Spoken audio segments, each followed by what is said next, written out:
evening. Good evening. Thank you, thank you, thank you.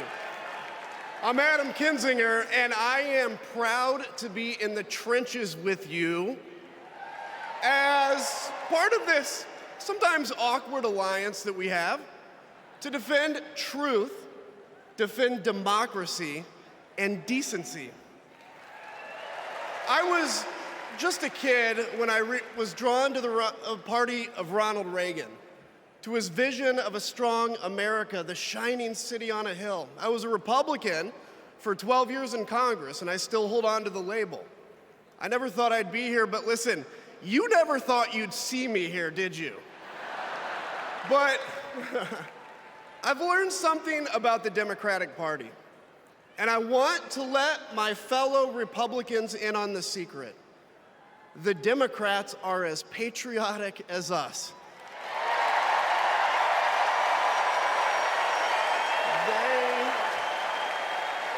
They love this country just as much as we do.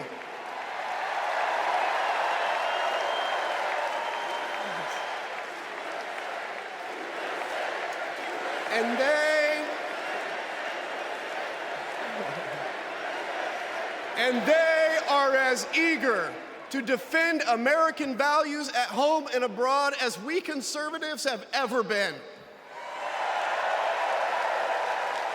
I was relieved to discover that because I've learned something about my party too, something I couldn't ignore. The Republican Party is no longer conservative. It has switched its allegiance from the principles that gave it purpose to a man whose only purpose is himself. Donald Trump is a weak man pretending to be strong. He is a small man pretending to be big. He's a faithless man pretending to be righteous. He's a perpetrator who can't stop playing the victim. He puts on, listen, he puts on quite a show, but there is no real strength there. As a conservative and a veteran, I believe true strength lies in defending the vulnerable. It's in protecting your family. It's in standing up for our Constitution and our democracy.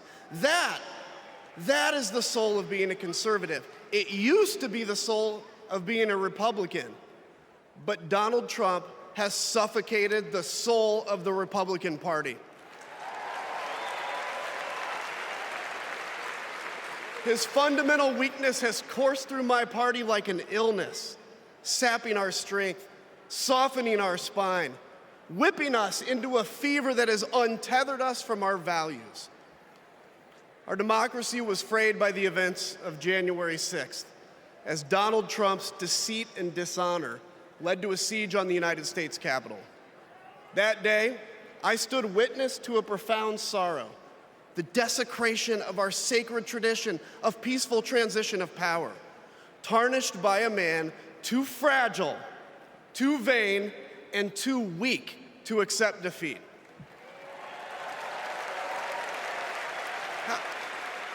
How can a party claim to be patriotic if it idolizes a man who tried to overthrow a free and fair election? How can a party claim to stand for liberty if it sees a fight for freedom in Ukraine, an attack pitting tyranny against democracy, a challenge to everything our nation claims to be, and it retreats, it equivocates, it nominates a man who is weirdly obsessed with Putin, and his running mate who said, quote, "I don't care what happens in Ukraine." Yeah, and he wants to be vice president. Yeah. How can a party claim to be conservative when it tarnishes the gifts that our forebears fought for? Men like my grandfather, who served in World War II, who believed in a cause bigger than himself, and he risked his life for it behind enemy lines. To preserve American democracy, his generation found the courage to face down armies.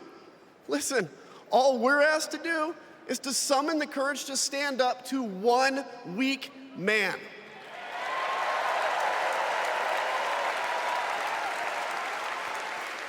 Some have questioned why I've taken the stand I have.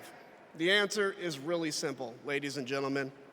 We must put country first. And tonight, as a Republican speaking before you, I'm putting our country first.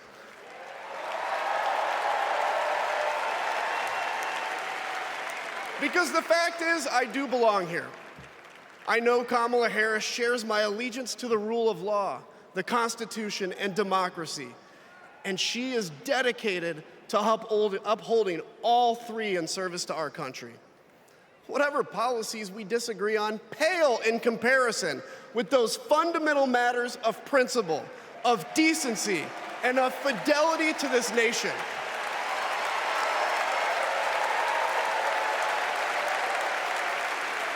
Listen, to my fellow Republicans, if you still pledge allegiance to those principles, I suspect you belong here too. Because democracy knows no party.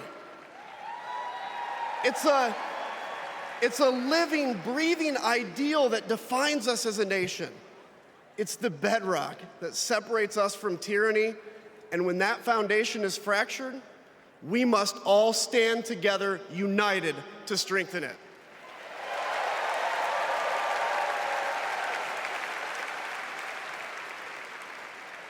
If you think those principles are worth defending, then I urge you, make the right choice. Vote for our bedrock values and vote for Kamala Harris. God bless you.